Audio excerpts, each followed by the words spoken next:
haddaba waxaa jira in jahawareer uu ka taagan yahay siyaasadda Soomaaliya kulanka maanta ayaa waxa ay qodobada ay ka soo saareen mas'uuliyiintani ay ahaayeen in xukuumadda la bedelo maadaama dawladdu ay ku fashilantay wax ka qabashada amniga iyo iyagoo sheegay inay ka baqayaan in doorashada ay qabsoon weydo waxay u muuqataa in ololaha doorashada Soomaaliya xilligeedii laga soo hormariyay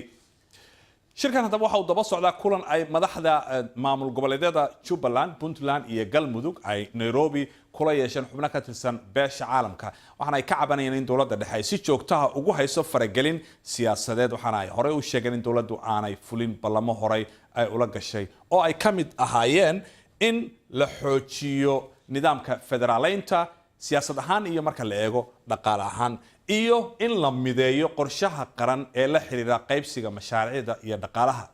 sidoo kale in aan la faragelin doorashooyinka dawladda dhexe iyo maamul goboleedyada waxa kale oo ay ku heshiiyeen qodobadaasi kasokow maadaama haddaba uu sii dheeraaday khilaafka u dhaxeeya dawladda Soomaaliya ee federaalka iyo maamulada xubinta ka ah waxa dastuurku haddaba muxuu ka qorayaa arrintan waxyaabaha ay isku haystaan balaynu eegno qodobada ugu muhiimsan gaar ahaan cutubka shanaad ee qeexaya bahsanaanta awoodda xukuumadaha jamhuuriyadda federaalka ee Soomaaliya qodobka 51aad xiriirka iskaashiga heerarka dawladaha Jamhuuriyadda Federaalka Soomaaliya faqradiisa koobaad waxa uu leeyahay heer kasta oo xukuumadeed ha ahaadeen heerar siman ama kuwa kala sareeya waa in ay yeeshaan xiriir iskaashi oo wanaagsan faqradiisa saddexaadna waxa uu leeyahay si loo xoojiyo jiritaanka iyo horumarinta xiriirada iskaashiga federaaliga waa in la joogteeyo kulan sanadeed oo ay wada yeeshaan madaxda fulinta xukuumadda federaalka iyo madaxda fulinta dawladaha xubinta ka ah faqradiisa afraadna waxa uu leeyahay dhammaan heerarka xukuumadda waxa waajib ku ah inay hogaansanaadaan dastuurka dalka qodobka 52aad faqradiisa koobaad waxa uu leeyahay xukuumadda federaalka iyo xukuumadaha xubnaha ka waxa waajib ku ah inay madaxweynayaasha dawladaha xubinta ka dawladda federaalka Soomaaliya iyo mas'uuliyintooda sare yeeshaan kulamo joogto ah qodobka 54aad kala qaybinta awoodaha awood qaybsiga siyaasadeed iyo kuwa dhaqaale waxa ka wada xaajoon doona xukuumadda federaalka iyo dawladaha ka mid noqonaya dawladda federaalka Soomaaliya marka laga reebo arrimaha dibadda difaaca qaranka jinsiyadda iyo socdaalka iyo siyaasadda lacagta oo ay awoodeeda iyo mas'uuliyadeeda yeelanayso xukuumadda federaalka Soomaaliya magaalada Muqdisho madaxweyne Maxamed Cabdullaahi Farmaajo oo ka hadlayay shir ay ka qayb galeen qaar ka mid ah culimada Soomaaliyeed ayaa sheegay inay soo dhaweynayaan mucaarad wax dhisaya balse aanay mucaaradnimadu ahayn duminta dawladda khalaasa siyaasadeed iyo in loo dacwoodo buu yiri beesha caalamka oo ku eedeeyay faragelin ku hayso arrimaha gudaha ee Soomaaliya waxaana haysta faragelin shisheeye oo runtii mudooyinkii dawladnimadii naga burburtay kadib in cid walba isku daydo wixii ay ka heli karto ama saameyn ama dhaqaale ama dana kale inay Soomaaliya faragashato oo dadkeenu inta badan ay aamineen haddii beesha caalamku aysan garab taagnayn inaysan dhaqaaqi karin haddaba Dr. Cabdifataax Ismaaciil Daahir oo ka mid ah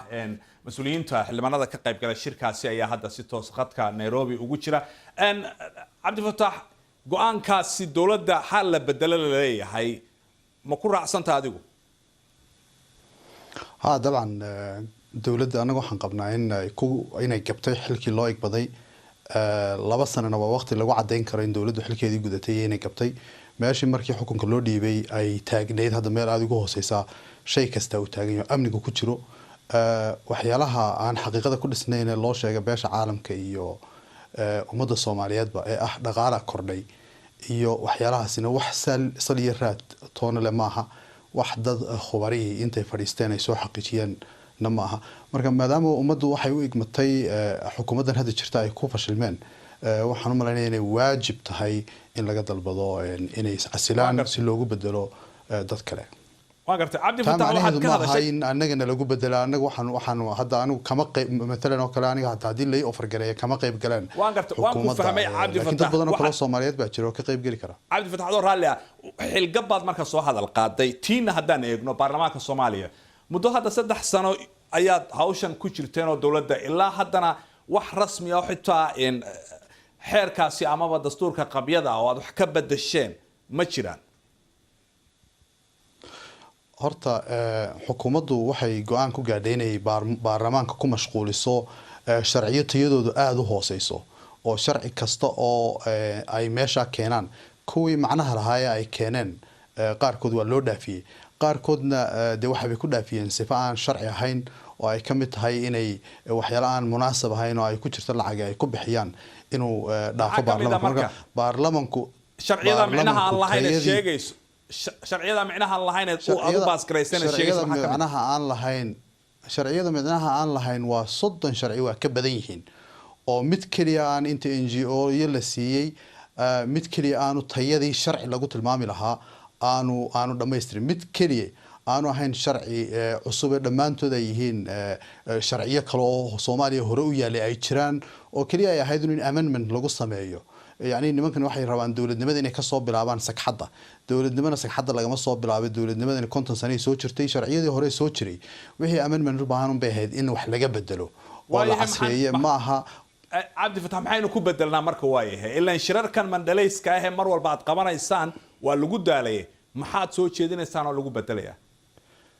shirarka waxa lagu bedelayaa dastuurku galdalooladiisa baha lahaatee uu kala cadeeyay sida awoodaha dalku ay u qaybsan yihiin